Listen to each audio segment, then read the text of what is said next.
حضرت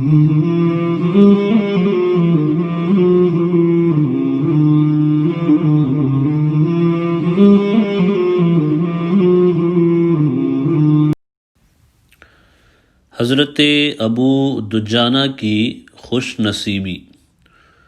حضور اکرم صلی اللہ تعالی علیہ وسلم کے دست مبارک میں ایک تلوار تھی جس پر یہ شعر لکھا ہوا تھا: فی الجبن عار وفی الاقبال مکرما والمرء بالجبن لا ینجو من القدر۔ بزدلی میں شرم ہے اور آگے بڑھ کر لڑنے میں عزت ہے، اور آدمی بزدلی کر کے تقدیر سے نہیں بچ سکتا۔ حضور صلی اللہ تعالی علیہ وسلم نے فرمایا کہ کون ہے جو اس تلوار کو لے کر اس کا حق ادا کرے؟ یہ سن کر بہت سے لوگ اس سعادت کے لیے لبکے، مگر یہ فخر و شرف حضرت ابو دجانہ رضی اللہ عنہ کے نصیب میں تھا کہ تاجدار دو عالم صلی اللہ تعالی علیہ وسلم نے اپنی یہ تلوار اپنے ہاتھ سے حضرت ابو دجانہ رضی اللہ تعالی عنہ کے ہاتھ میں دے دی۔ وہ یہ اعزاز پا کر جوش مسرت میں مست و بے خود ہو گئے اور عرض کیا کہ یا رسول اللہ صلی اللہ علیہ وسلم، اس تلوار کا حق کیا ہے؟ نبی کریم صلی اللہ علیہ وسلم نے ارشاد فرمایا کہ تو اس سے کافروں کو قتل کرے یہاں تک کہ یہ ٹیڑھی ہو جائے۔ حضرت ابو دجانہ رضی اللہ عنہ نے عرض کیا کہ یا رسول اللہ صلی اللہ علیہ وسلم، میں اس تلوار کو اس کے حق کے ساتھ لیتا ہوں۔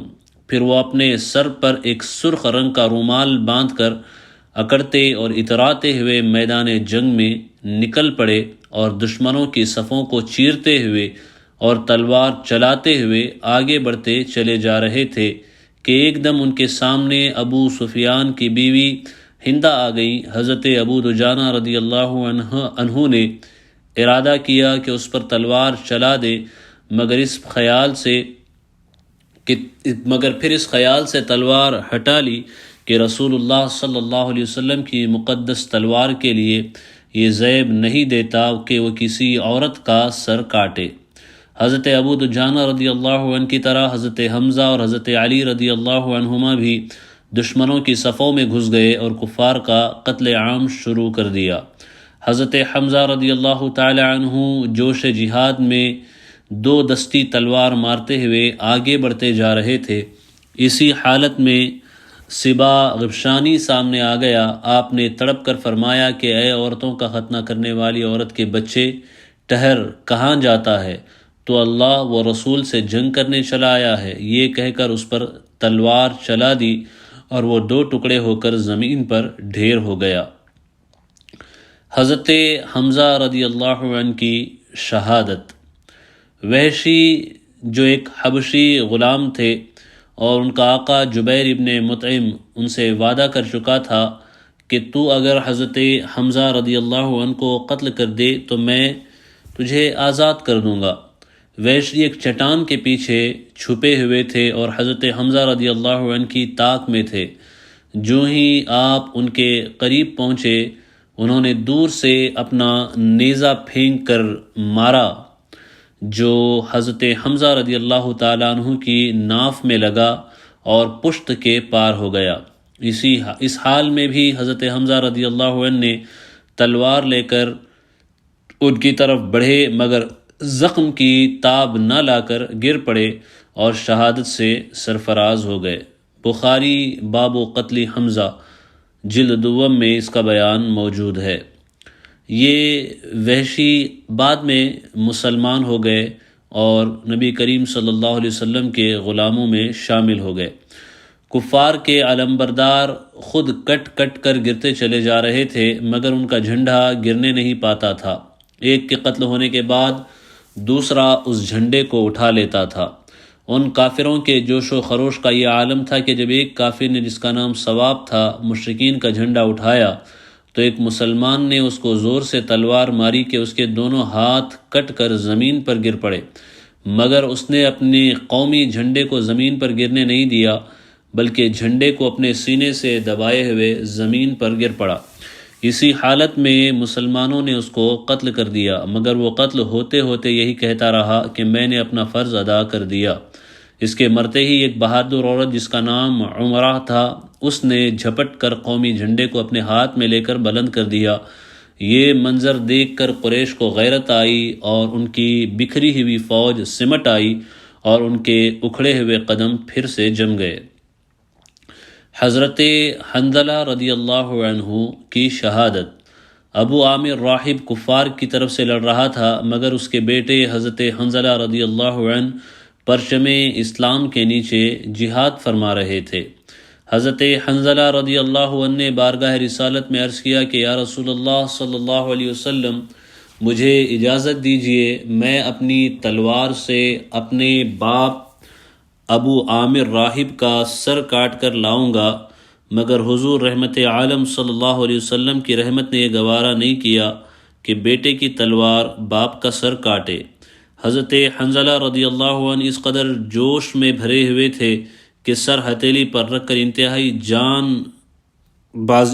جاں بازی کے ساتھ لڑتے ہوئے قلب لشکر تک پہنچ گئے اور کفار کے سپہ سالار ابو سفیان پر حملہ کر دیا، اور قریب تھا کہ حضرت حنظلہ رضی اللہ عنہ کی تلوار ابو سفیان کا فیصلہ کر دے کہ اچانک پیچھے سے شداد ابن الاسود نے جھپٹ کر وار کو روکا اور حضرت حنظلہ رضی اللہ عنہ کو شہید کر دیا۔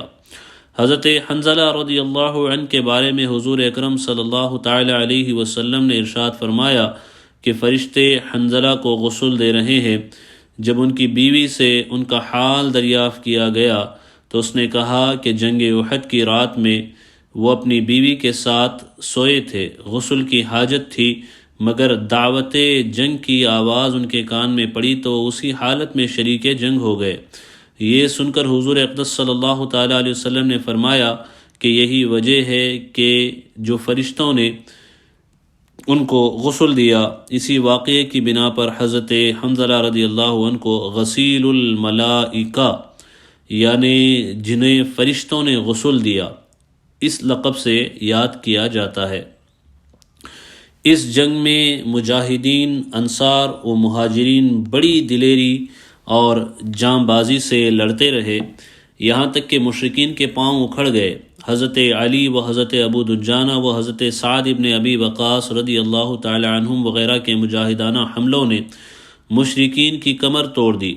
کفار کے تمام علم بردار عثمان، ابو سعد، مصافح، طلحہ بن ابی طلحہ وغیرہ ایک ایک کر کے کٹ کٹ کر زمین پر ڈھیر ہو گئے۔ کفار کو شکست ہو گئی اور وہ بھاگنے لگے، اور ان کی عورتیں جو اشعار پڑھ پڑھ کر لشکر کفار کو جوش دلا رہی تھیں، وہ بھی بدحواسی کے عالم میں اپنے ازار اٹھائے ہوئے برہنہ ساق بھاگتی ہوئی پہاڑوں پر دوڑتی ہوئی چلی جا رہی تھی اور مسلمان کفار پہ غالب آ رہے تھے۔ اچانک میدان جنگ کا پانسا پلٹ جانا۔ کفار کی بھگدڑ اور مسلمانوں کے فاتحانہ قتل و قتال کے منظر دیکھ کر وہ 50 تیر انداز مسلمان جو درہ کی حفاظت پر مقرر کیے گئے تھے، وہ بھی آپس میں ایک دوسرے سے یہ کہنے لگے کہ مال غنیمت لوٹو، غنیمت لوٹو، تمہاری فتح ہو گئی۔ ان لوگوں کے افسر حضرت عبداللہ ابن جبیر رضی اللہ عنہ نے ہر چند روکا اور حضور صلی اللہ علیہ وسلم کا فرمان یاد دلایا اور فرمان مصطفی کی مخالفت سے ڈرایا، مگر ان تیر انداز مسلمانوں نے ایک نہیں سنی اور اپنی جگہ چھوڑ کر مال غنیمت لوٹنے میں مصروف ہو گئے۔ لشکر کفار کا ایک افسر خالد ابن ولید پہاڑی کی بلندی سے یہ منظر دیکھ رہا تھا۔ یہ وہی خالد ابن ولید ہیں جنہوں نے بعد میں اسلام قبول کر لیا اور انہیں سیف اللہ یعنی اللہ کی تلوار کے لقب سے یاد کیا جاتا ہے۔ جب انہوں نے دیکھا کہ درہ پہرے داروں سے خالی ہو گیا ہے، فوراً ہی انہوں نے درہ کے راستے سے فوج لا کر مسلمانوں کے پیچھے سے حملہ کر دیا۔ حضرت عبداللہ ابن جبیر رضی اللہ عنہ نے چند جانبازوں کے ساتھ انتہائی دلیرانہ مقابلہ کیا، مگر یہ سب کے سب شہید ہو گئے۔ اب کیا تھا، کافروں کی فوج کے لیے راستہ صاف ہو گیا۔ خالد ابن ولید نے زبردست حملہ کر دیا۔ یہ دیکھ کر بھاگتی ہوئی کفار قریش کی فوج بھی پلٹ پڑی۔ مسلمان مال غنیمت لوٹنے میں مصروف تھے۔ پیچھے پھر کر دیکھا تو تلواریں برس رہی تھیں اور کفار آگے پیچھے دونوں طرف سے مسلمانوں پر حملہ کر رہے تھے، اور مسلمانوں کا لشکر چکی کے 2 پارٹوں میں دانے کی طرح پسنے لگا، اور مسلمانوں میں ایسی بدحواسی اور ابتری پھیل گئی کہ اپنے اور بیگانے کی تمیز نہ رہی۔ خود مسلمانوں کو اس میدان میں پہچان نہیں پا رہے تھے۔ چنانچہ حضرت حذیفہ رضی اللہ عنہ کے والد حضرت یمان رضی اللہ عنہ کو خود مسلمانوں کی تلوار لگ گئی اور وہ شہید ہو گئے۔ حضرت حذیفہ رضی اللہ عنہ چلاتے ہی رہے کہ اے مسلمانوں، یہ میرے باپ ہیں، یہ میرے باپ ہیں، مگر کچھ عجیب بدحواسی پھیلی ہوئی تھی کہ کسی کو کسی کا دھیان ہی نہیں تھا، اور مسلمانوں کے ہاتھوں حضرت یمان رضی اللہ عنہ کی شہادت ہو گئی۔ حضرت مصعب ابن عمیر بھی شہید ہوئے۔ پھر بڑا غضب یہ ہوا کہ لشکر اسلام کے علم بردار حضرت مصعب ابن عمیر رضی اللہ تعالی عنہ پر ابن قمیہ کافر جھپٹا اور ان کے دائیں ہاتھ پر اس زور سے تلوار چلا دی کہ ان کا دایاں ہاتھ کٹ کر گر پڑا۔ اس جانباز مہاجر مجاہد نے جھپٹ کر اسلامی جھنڈے کو بائیں ہاتھ سے سنبھال لیا، مگر ابن قمیہ نے تلوار مار کر ان کے بائیں ہاتھ کو بھی شہید کر دیا۔ دونوں ہاتھ کٹ چکے تھے، مگر حضرت عمیر رضی اللہ عنہ اپنے دونوں کٹے ہوئے بازوؤں سے پرچم اسلام کو اپنے سینے سے لگائے ہوئے کھڑے رہے اور بلند آواز سے یہ آیت پڑھتے رہے کہ وَمَا مُحَمَّدٌ إِلَّا رَسُولٌ قَدْ خَلَتْ مِن قَبْلِهِ الرُّسُلُ۔ پھر ابن قمیہ نے ان کو تیر مار کر شہید کر دیا۔ حضرت مصعب ابن عمیر رضی اللہ تعالی عنہ جو صورت میں حضور اقدس صلی اللہ علیہ وسلم سے کچھ مشابہ تھے، ان کو زمین پر گرتے ہوئے دیکھ کر کفار نے غل مچا دیا کہ معاذ اللہ، حضور تاجدار دو عالم صلی اللہ علیہ وسلم قتل ہو گئے، اور شیطان نے بھی اس افواہ کے پھیلانے میں کفار کی وہاں مدد کی۔ اللہ اکبر، اس آواز نے غضب ہی ڈھا دیا۔ مسلمان یہ سن کر بالکل ہی سراسیمہ اور پریشان ہو گئے اور میدان جنگ چھوڑ کر ان کے قدم پیچھے ہٹنے لگے۔ بڑے بڑے بہادروں کے پاؤں اکھڑ گئے اور مسلمانوں میں 3 گروہ ہو گئے۔ کچھ لوگ تو واپس مدینے کی طرف چلے گئے اور مدینے کے قریب پہنچ گئے، کچھ لوگ سہم کر جہاں ہو سکتا تھا وہیں چھپ کر اپنی جان بچاتے رہے یا جنگ کرتے رہے۔ کچھ لوگ جن کی تعداد تقریباً 12 تھی، وہ رسول اللہ صلی اللہ علیہ وسلم کے ساتھ ثابت قدم رہے۔ اس ہلچل اور بھگدڑ میں بہت سے لوگوں نے تو بالکل ہی ہمت ہار دی، اور جو جانبازی کے ساتھ لڑنا چاہتے تھے وہ بھی دشمنوں کے 2 طرفہ حملوں کے نرغوں میں پھنس کر مجبور و لاچار ہو چکے تھے۔ تاجدار دو عالم صلی اللہ علیہ وسلم کہاں ہیں اور کس حال میں ہیں، بہت سوں کو اس کی خبر نہیں تھی، لیکن جانصاروں کی ایک جماعت تھی جو نبی کریم صلی اللہ تعالیٰ علیہ وسلم کی حفاظت اپنی جانیں پیش کر کے کرتی ہوئی نظر آ رہی تھی۔ حضرت علی شیر خدا داماد پیغمبر رضی اللہ عنہ تلوار چلاتے اور دشمنوں کی صفوں کو درہم برہم کرتے چلے جاتے تھے، مگر وہ ہر طرف مڑ مڑ کر رسول اللہ صلی اللہ علیہ وسلم کو دیکھتے تھے، مگر جمال نبوت نظر نہ آنے سے وہ انتہائی اضطراب و بے قراری کے عالم میں تھے۔ حضرت انس رضی اللہ عنہ کے پیچھے حضرت انس بن نضر رضی اللہ عنہ لڑتے لڑتے میدان جنگ سے بھی کچھ آگے نکل پڑے۔ وہاں جا کر دیکھا کہ کچھ مسلمانوں نے مایوس ہو کر ہتھیار پھینک دیے ہیں۔ حضرت انس بن نضر رضی اللہ عنہ نے پوچھا کہ تم لوگ یہاں بیٹھے کیا کر رہے ہو؟ لوگوں نے جواب دیا کہ اب ہم لڑ کر کیا کریں گے، جن کے لیے لڑتے تھے وہ تو شہید ہو گئے۔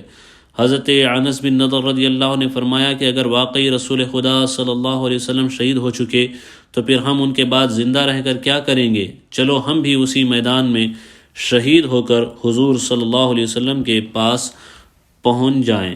یہ کہہ کر آپ دشمنوں کے لشکر میں لڑتے ہوئے گھس گئے اور آخری دم تک انتہائی جوش جہاد اور جانبازی کے ساتھ جنگ کرتے رہے، یہاں تک کہ جام شہادت نوش فرمایا۔ لڑائی ختم ہونے کے بعد جب ان کی لاش دیکھی گئی تو 80 سے زیادہ تیر و تلوار اور نیزوں کے زخم ان کے بدن پر تھے۔ کافروں نے ان کے بدن کو چھلنی بنا دیا تھا اور ناک کان وغیرہ کاٹ کر ان کی صورت کی بگاڑنے کی بھی پوری کوشش کر ڈالی۔ کوئی شخص ان کی لاش کو پہچان نہ سکا، صرف ان کی بہن نے ان کی انگلیوں کو دیکھ کر انہیں پہچانا۔ بخاری شریف غزوہ احد جلد دوم اور مسلم شریف جلد دوم میں اس کا بیان موجود ہے۔ اسی طرح حضرت ثابت بن دحدہ رضی اللہ عنہ نے مایوس ہو جانے والے انصاریوں سے کہا کہ اے جماعت انصار، اگر بالفرض رسول اللہ صلی اللہ علیہ وسلم شہید بھی ہو گئے تو تم ہمت کیوں ہار گئے؟ تمہارا اللہ تو زندہ ہے، لہذا تم لوگ اٹھو اور اللہ کے دین کے لیے جہاد کرو۔ یہ کہہ کر آپ نے چند انصاریوں کو اپنے ساتھ لیا اور لشکر کفار پر بھوکے شیروں کی طرح حملہ آور ہو گئے اور آخر خالد ابن ولید کے نیزے سے جام شہادت نوش کر لیا۔ جنگ جاری تھی اور جانثاران اسلام جو جہاں تھے وہیں لڑائی میں مصروف تھے، مگر سب کی نگاہیں انتہائی بے قراری کے ساتھ جمال نبوت کو تلاش کرتی تھی۔ عین مایوسی کے عالم میں سب سے پہلے جس نے تاجدار دو عالم صلی اللہ علیہ وسلم کا جمال دیکھا وہ حضرت کعب ابن مالک رضی اللہ عنہ کی خوش نصیب آنکھیں ہیں۔ انہوں نے حضور صلی اللہ علیہ وسلم کو پہچان کر مسلمانوں کو پکارا کہ اے مسلمانوں ادھر آؤ، رسول خدا صلی اللہ علیہ وسلم یہ ہے۔ اس آواز کو سن کر تمام جانثاروں میں جان پڑ گئی اور ہر طرف سے دوڑ دوڑ کر مسلمان آنے لگے۔ کفار نے بھی ہر طرف سے حملہ روک کر رحمت عالم صلی اللہ علیہ وسلم پر قاتلانہ حملہ کرنے کے لیے سارا زور لگا دیا۔ لشکر کفار کا ایک ہجوم مسلمانوں کی طرف امٹ پڑا اور بار بار مدنی تاجدار صلی اللہ علیہ وسلم پر یلغار کرنے لگا، مگر ذوالفقار کی بجلی سے یہ بادل پھٹ پھٹ کر رہ جاتا تھا۔ زیاد بن سکن کی شجاعت اور شہادت۔ ایک مرتبہ کفار کا ہجوم حملہ آور ہوا تو سرور عالم صلی اللہ علیہ وسلم نے فرمایا کہ کون ہے جو میرے اوپر اپنی جان قربان کرتا ہے؟ یہ سنتے ہی حضرت زیاد ابن سکن رضی اللہ عنہ 5 انصاریوں کو ساتھ لے کر آگے بڑھے اور ہر ایک نے لڑتے ہوئے اپنی جانیں فدا کر دی۔ حضرت زیاد ابن سکن رضی اللہ عنہ زخموں سے لاچار ہو کر زمین پر گر پڑے تھے، مگر کچھ جان باقی تھی۔ حضور صلی اللہ علیہ وسلم نے حکم دیا کہ ان کی لاش کو میرے پاس اٹھا لاؤ۔ جب لوگوں نے ان کی لاش کو بارگاہ رسالت میں پیش کیا تو حضرت زیاد ابن سکن رضی اللہ عنہ نے کھسک کر محبوب خدا صلی اللہ علیہ وسلم کے قدموں پر اپنا منہ رکھ دیا اور اسی حالت میں ان کی روح پرواز کر گئی۔ اللہ اکبر! حضرت زیاد ابن سکن رضی اللہ عنہ کی اس موت پر لاکھوں زندگیاں قربان ہیں۔ کھجور کھاتے کھاتے جنت میں پہنچنا۔ اس گھمسان کی لڑائی اور مار دھاڑ کے ہنگاموں میں ایک بہادر مسلمان کھڑا ہوا، نہایت بے پرواہی کے ساتھ کھجوریں کھا رہا تھا۔ ایک دم آگے بڑھا اور عرض کیا کہ یا رسول اللہ صلی اللہ علیہ وسلم، اگر میں اس وقت شہید ہو جاؤں تو میرا ٹھکانہ کہاں ہوگا؟ آپ صلی اللہ علیہ وسلم نے ارشاد فرمایا کہ تو جنت میں جائے گا۔ وہ بہادر اس فرمان بشارت کو سن کر مست و بے خود ہو گیا، ایک دم کفار کے ہجوم میں کود پڑا اور ایسی شجاعت کے ساتھ لڑنے لگا کہ کافروں کے دل دہل گئے۔ اسی طرح جنگ کرتے کرتے جام شہادت نوش کر کے جنت میں پہنچ گیا۔ بخاری شریف غزوہ احد جلد دوم میں یہ روایت موجود ہے۔ لنگڑے پیروں سے جنت میں پہنچ جانا۔ حضرت عمر بن جموع انصاری رضی اللہ عنہ لنگڑے تھے۔ یہ گھر سے نکلتے وقت یہ دعا مانگ کر چلے تھے کہ یا اللہ عز و جل مجھ کو میدان جنگ سے اہل و عیال میں آنا نصیب مت کر۔ ان کے 4 فرزند بھی جہاد میں مصروف تھے۔ لوگوں نے ان کو لگڑا ہونے کی بنا پر جنگ کرنے سے روک دیا تو یہ حضور صلی اللہ علیہ وسلم کی بارگاہ میں گڑ گڑا کر عرض کرنے لگے کہ یا رسول اللہ صلی اللہ علیہ وسلم، مجھ کو جنگ میں لڑنے کی اجازت عطا فرمائیے۔ میری تمنا ہے کہ میں بھی لنگڑاتا ہوا باغ بہشت میں یعنی جنت کے باغوں میں خرامہ خرامہ چلا جاؤں۔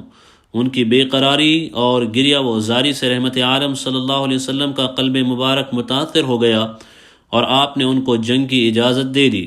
یہ خوشی سے اچھل پڑے اور اپنے ایک فرزند کو ساتھ لے کر کافروں کے ہجوم میں گھس گئے۔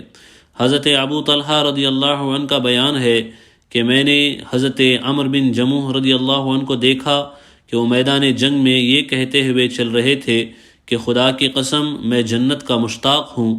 ان کے ساتھ ساتھ ان کو سہارا دیتے ہوئے ان کا لڑکا بھی انتہائی شجاعت کے ساتھ لڑ رہا تھا، یہاں تک کہ یہ دونوں باپ بیٹے شہادت سے سرفراز ہو کر باغ جنت میں پہنچ گئے۔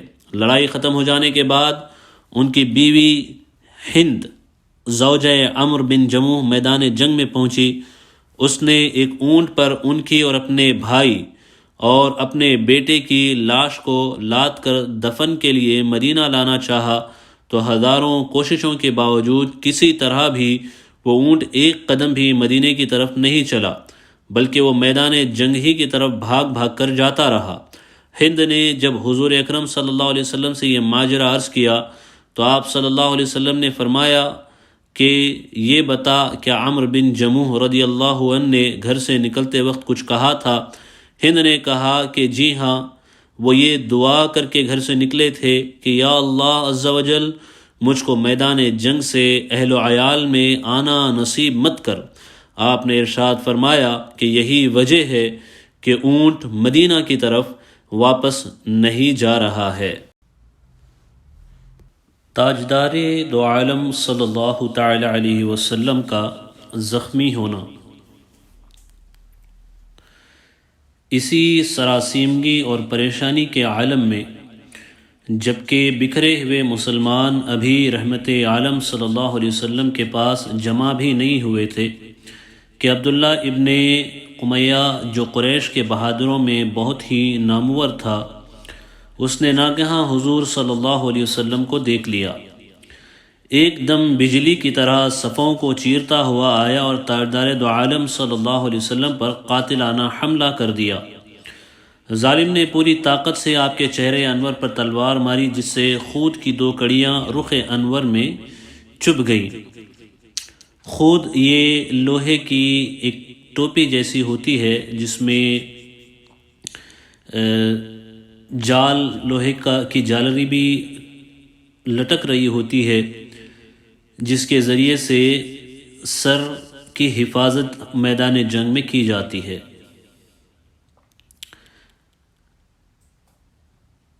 ایک دوسرے کافر نے آپ کے چہرے اقدس پر ایسا پتھر مارا کہ آپ کے دو دندان مبارک شہید اور نیچے کا مقدس ہونٹ زخمی ہو گیا۔ اسی حالت میں ابی بن خلف ملعون اپنے گھوڑے پر سوار ہو کر آپ کو شہید کر دینے کی نیت سے آگے بڑھا۔ حضور اقدس صلی اللہ علیہ وسلم نے اپنے ایک جانثار صحابی حضرت حارث ابن سمہ رضی اللہ عنہ سے ایک چھوٹا سا نیزہ لے کر ابی بن خلف کی گردن پر مارا، جس سے وہ تلملا گیا۔ گردن پر بہت معمولی زخم آیا اور وہ بھاگ نکلا، مگر اپنے لشکر میں جا کر اپنی گردن کے زخم کے بارے میں لوگوں سے اپنی تکلیف اور پریشانی ظاہر کرنے لگا اور بے پناہ ناقابل برداشت درد کی شکایت کرنے لگا۔ اس پر اس کے ساتھیوں نے کہا کہ یہ تو معمولی خراش ہے، تم اس قدر پریشان کیوں ہو؟ اس نے کہا کہ تم لوگ نہیں جانتے کہ ایک مرتبہ مجھ سے محمد صلی اللہ علیہ وسلم نے کہا تھا کہ میں تم کو قتل کروں گا، اس لیے یہ تو بہرحال زخم ہے۔ میرا تو اعتقاد ہے کہ اگر وہ میرے اوپر تھوک دیتے تو بھی میں سمجھ لیتا کہ میری موت یقینی ہے۔ دراصل واقعہ اس کا یوں ہے کہ ابی بن خلف نے مکہ میں ایک گھوڑا پالا تھا جس کا نام اس نے عود رکھا تھا۔ وہ روزانہ اس کو چراتا تھا اور لوگوں سے کہتا تھا کہ میں اسی گھوڑے پر سوار ہو کر محمد صلی اللہ علیہ وسلم کو قتل کروں گا۔ جب حضور صلی اللہ علیہ وسلم کو اس کی خبر ہوئی تو آپ نے فرمایا کہ انشاءاللہ تعالی میں ابی ابن خلف کو قتل کروں گا۔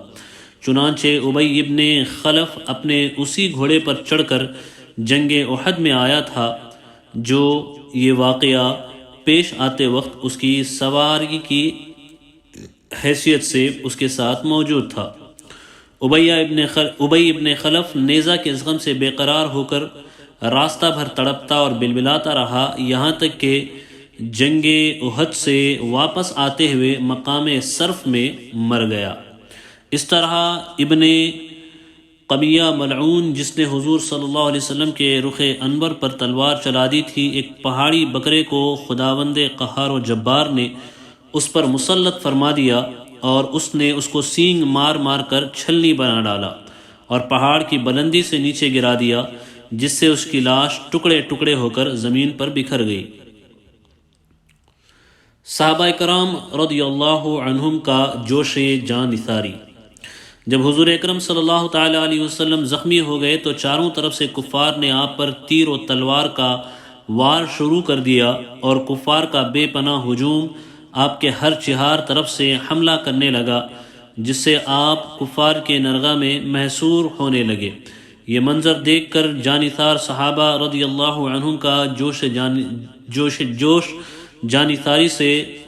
جانثاری سے خون کھولنے لگا اور وہ اپنا سر ہتھیلی پر رکھ کر آپ کو بچانے کے لیے اس جنگ کی آگ میں کود پڑے اور آپ کے گرد ایک حلقہ بنا لیا۔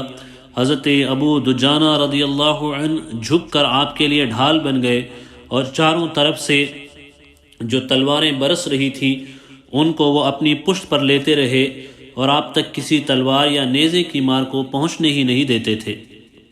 حضرت طلحہ رضی اللہ عنہ کی جانثاری کا یہ عالم تھا کہ وہ کفار کی تلواروں کے وار کو اپنے ہاتھ پر روکتے تھے، یہاں تک کہ ان کا ایک ہاتھ کٹ کر شل ہو گیا اور ان کے بدن پر 35 یا 39 زخم لگے۔ غرض جانثار صحابہ رضی اللہ عنہم نے حضور اکرم صلی اللہ تعالی علیہ وسلم کی حفاظت میں اپنی جانوں کی پرواہ نہیں کی اور ایسی بہادری اور جانبازی سے جنگ کرتے رہے کہ تاریخ عالم میں اس کی مثال نہیں مل سکتی۔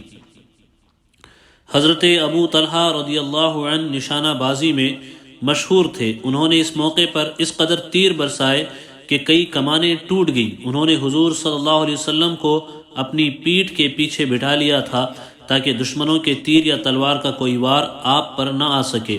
کبھی کبھی آپ دشمنوں کی فوج کو دیکھنے کے لیے گردن اٹھاتے تو حضرت طلحہ رضی اللہ عنہ عرض کرتے، یا رسول اللہ صلی اللہ علیہ وسلم، میرے ماں باپ آپ پر قربان، آپ گردن نہ اٹھائیں، کہیں ایسا نہ ہو کہ دشمنوں کا کوئی تیر آپ کو لگ جائے۔ یا رسول اللہ صلی اللہ علیہ وسلم، آپ میری پیٹھ کے پیچھے ہی رہیں، میرا سینہ آپ کے لیے ڈھال بنا ہوا ہے۔ بخاری جلد اول غزوہ احد میں اس کا تذکرہ موجود ہے۔ حضرت قتادہ بن نعمان انصاری رضی اللہ تعالی عنہ حضور صلی اللہ علیہ وسلم کے چہرے انور کو بچانے کے لیے اپنا چہرہ دشمنوں کے سامنے کیے ہوئے تھے۔ ناگہاں کافروں کا ایک تیر ان کی آنکھ میں لگا اور آنکھ بہہ کر ان کے رخسار پر آ گئی۔ حضور صلی اللہ علیہ وسلم نے اپنے دست مبارک سے ان کی آنکھ کو اٹھا کر آنکھ کے حلقے میں رکھ دیا اور یوں دعا فرمائی کہ یا اللہ، قتادہ کی آنکھ بچا لے جس نے تیرے رسول کے چہرے کو بچایا ہے۔ مشہور ہے کہ ان کی وہ آنکھ دوسری آنکھ سے زیادہ روشن اور خوبصورت ہو گئی۔ حضرت سعد ابن ابی وقاص رضی اللہ عنہ بھی تیر اندازی میں انتہائی باکمال تھے۔ یہ بھی حضور صلی اللہ علیہ وسلم کے دفاع میں جلدی جلدی تیر چلا رہے تھے اور حضور انور صلی اللہ علیہ وسلم خود اپنے دست مبارک سے تیر اٹھا اٹھا کر ان کو دیتے تھے اور فرماتے تھے کہ اے سعد، تیر برساتے جاؤ، تم پر میرے ماں باپ قربان۔ بخاری غزوہ احد میں اس کا بیان موجود ہے۔ ظالم کفار انتہائی بے دردی کے ساتھ حضور پرنور صلی اللہ علیہ وسلم پر تیر برسا رہے تھے، مگر اس وقت بھی زبان مبارک پر یہ دعا تھی، رب اغفر قومی فإنہم لا يعلمون، یعنی اے اللہ میری قوم کو بخش دے، وہ مجھے جانتے نہیں ہیں۔ مسلم شریف جلد دوم غزوہ احد میں باب غزوہ احد میں یہ روایت موجود ہے۔ حضور اقدس صلی اللہ تعالی علیہ وسلم دندان مبارک کے صدمے اور چہرے انور کے زخموں سے نڈھال ہو رہے تھے۔ اس حالت میں آپ ان گڑھوں میں سے ایک گڑھے میں گر پڑے جو ابو عامر فاسق نے جا بجا کھود کر ان کو چھپا دیا تھا۔ تاکہ مسلمان لا علمی میں ان گڑھوں کے اندر گر پڑے۔ حضرت علی رضی اللہ عنہ نے آپ کا دست مبارک پکڑا اور حضرت طلحہ بن عبید اللہ رضی اللہ عنہ نے آپ کو اٹھایا۔ حضرت ابو عبیدہ ابن الجراح رضی اللہ عنہ نے خود لوہے کی ٹوپی کی کڑی کا ایک حلقہ جو چہرے انور میں چھپ گیا تھا اپنے دانتوں سے پکڑ کر اس زور کے ساتھ کھینچ کر نکال دیا کہ ان کا ایک دانت ٹوٹ کر زمین پر گر پڑا۔ پھر دوسرا حلقہ جو دانتوں سے پکڑ کر کھینچا تو دوسرا دانت بھی ٹوٹ گیا، چہرے انور سے خون بہا۔ اس کو حضرت ابو سعید خدری رضی اللہ تعالی عنہ کے والد حضرت مالک بن سنان رضی اللہ عنہ نے جوش عقیدت سے چوس چوس کر پی لیا اور ایک قطرہ بھی زمین پر گرنے نہیں دیا۔ حضور صلی اللہ علیہ وسلم نے فرمایا کہ اے مالک ابن سنان، کیا تو نے میرا خون پی ڈالا؟ عرض کیا کہ جی ہاں یا رسول اللہ صلی اللہ علیہ وسلم۔ ارشاد فرمایا کہ جس نے میرا خون پی لیا جہنم کی کیا مجال جو اس کو چھو سکے یا اس کو جلا سکے، جا تجھے اللہ نے جہنم سے آزاد کر دیا۔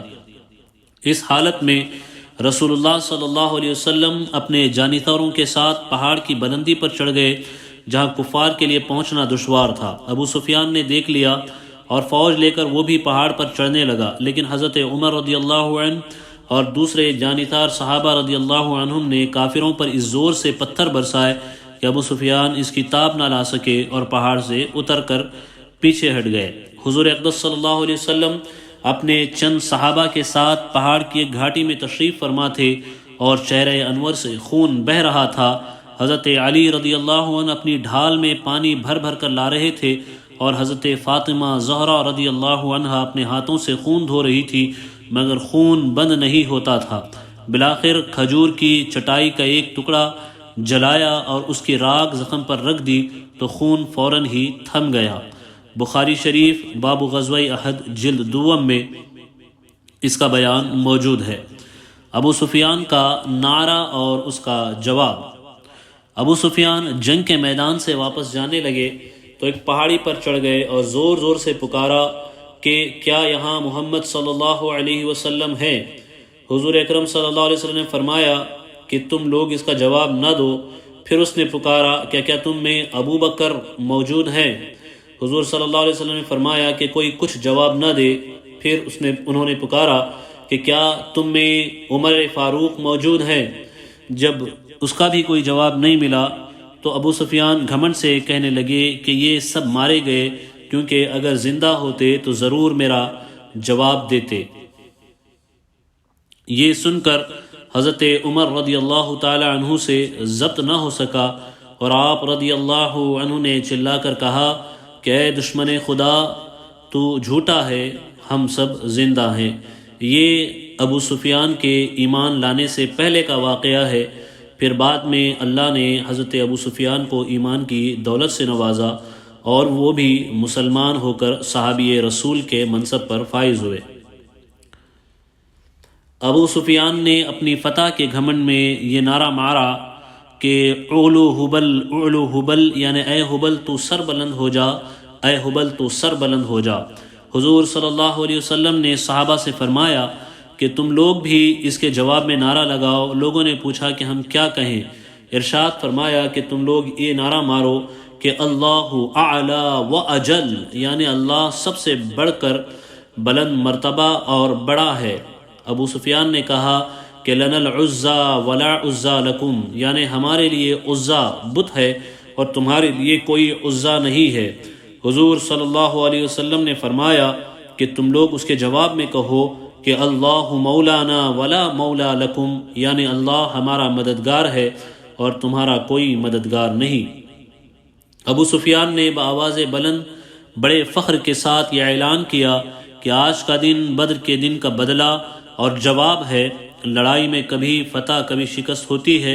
اے مسلمانوں، ہماری فوج نے تمہارے مقتولوں کے کان ناک کاٹ کر ان کی صورتیں بگاڑ دی ہیں، مگر میں نے نہ تو اس کا حکم دیا تھا نہ مجھے اس پر کوئی رنج و افسوس ہوا ہے۔ یہ کہہ کر ابو سفیان میدان سے ہٹ گئے اور چل دیے۔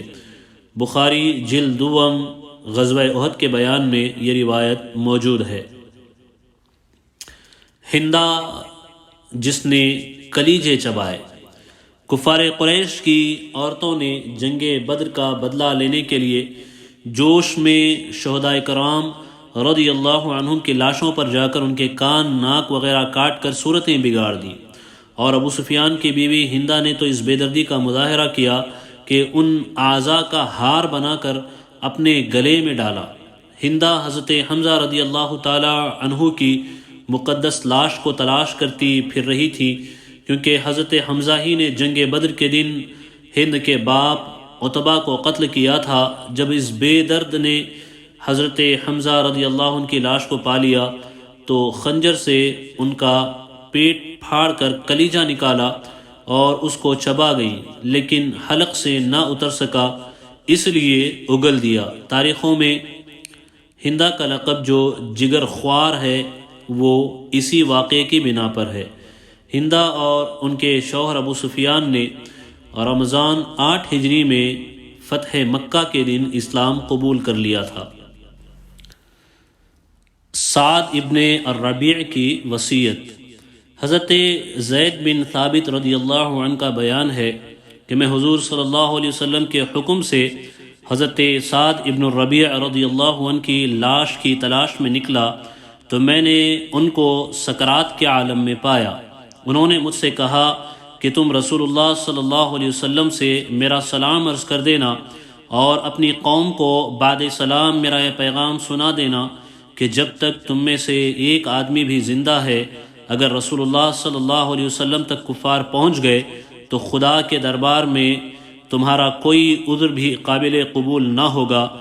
انہوں نے یہ کہا اور ان کی روح پرواز کر گئی۔ خواتین اسلام کے کارنامے۔ جنگ احد میں مردوں کی طرح عورتوں نے بھی بہت ہی مجاہدانہ جذبات کے ساتھ لڑائی میں حصہ لیا۔ حضرت بی بی عائشہ اور حضرت بی بی ام سلیم رضی اللہ تعالی عنہما کے بارے میں حضرت انس رضی اللہ عنہ کا بیان ہے کہ یہ دونوں پائنچے چڑھائے ہوئے مشک میں پانی بھر بھر کر لاتی تھی اور مجاہدین خصوصاً زخمیوں کو پانی پلاتی تھی۔ اسی طرح حضرت ابو سعید خدری رضی اللہ عنہ کی والدہ حضرت بی بی ام سلیت رضی اللہ عنہا بھی برابر پانی کی مشک بھر کر لاتی تھی اور مجاہدین کو پانی پلاتی تھی۔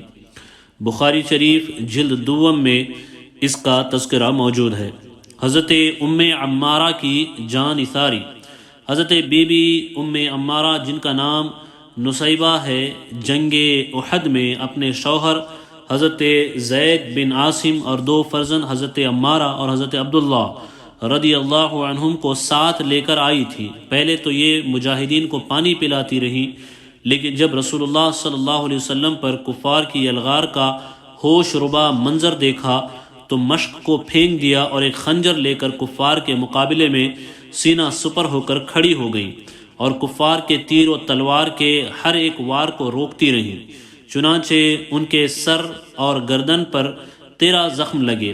ابن قمیہ ملعون نے جب حضور رسالت مآب صلی اللہ علیہ وسلم پر تلوار چلا دی تو بی بی ام عمارہ رضی اللہ عنہا نے آگے بڑھ کر اپنے بدن پر روکا، چنانچہ ان کے کندھے پر اتنا گہرا زخم آیا کہ غار پھڑ گیا۔ پھر خود بڑھ کر ابن قمیہ کے شانے پر زوردار تلوار ماری، لیکن وہ ملعون دوہری زرہ یعنی لوہے کا لباس پہنے ہوئے تھا، اس لیے بچ گیا۔ حضرت بی بی ام عمارہ رضی اللہ عنہا کے فرزند حضرت عبداللہ رضی اللہ عنہ کہتے ہیں کہ مجھے ایک کافر نے زخمی کر دیا اور میرے زخم سے خون بند نہیں ہوتا تھا۔ میری والدہ حضرت ام عمارہ نے فوراً اپنا کپڑا پھاڑ کر زخم کو باندھ دیا اور کہا کہ بیٹا اٹھو، کھڑے ہو جاؤ اور پھر جہاد میں مشغول ہو جاؤ۔ اتفاق سے وہی کافر حضور صلی اللہ علیہ وسلم کے سامنے آ گیا تو آپ نے فرمایا کہ ام عمارہ رضی اللہ عنہا، دیکھ تیرے بیٹے کو زخمی کرنے والا یہی ہے۔ یہ سنتے ہی حضرت بی بی ام عمارہ نے جھپٹ کر اس کافر کی ٹانگ پر تلوار کا ایسا بھرپور ہاتھ مارا کہ وہ کافر گر پڑا اور پھر چل نہ سکا، بلکہ گھسیٹتا ہوا وہاں سے بھاگ نکلا۔ یہ منظر دیکھ کر حضور صلی اللہ علیہ وسلم ہنس پڑے اور فرمایا کہ اے ام عمارہ رضی اللہ عنہا، تو خدا کا شکر ادا کر کے اس نے تجھ کو اتنی طاقت اور ہمت عطا فرمائی کہ تو نے خدا کی راہ میں جہاد کیا۔ حضرت بی بی ام عمارہ رضی اللہ تعالی عنہا نے عرض کیا کہ یا رسول اللہ صلی اللہ علیہ وسلم، آپ دعا فرمائیے کہ ہم لوگوں کو جنت میں آپ کی خدمت گزاری کا شرف حاصل ہو جائے۔ اس وقت آپ نے ان کے لیے اور ان کے شوہر اور ان کے بیٹوں کے لیے دعا فرمائی کہ اللہم اجعلہم رفقاء فی الجنہ، کہ یا اللہ ان سب کو جنت میں میرا رفیق بنا دے۔ حضرت بی بی ام عمارہ رضی اللہ عنہا زندگی بھر اعلانیہ یہ فخر سے کہتی رہی کہ رسول اللہ صلی اللہ علیہ وسلم کی اس دعا کے بعد دنیا میں بڑی سے بڑی مصیبت بھی مجھ پر آ جائے تو مجھے اس کی کوئی پرواہ نہیں۔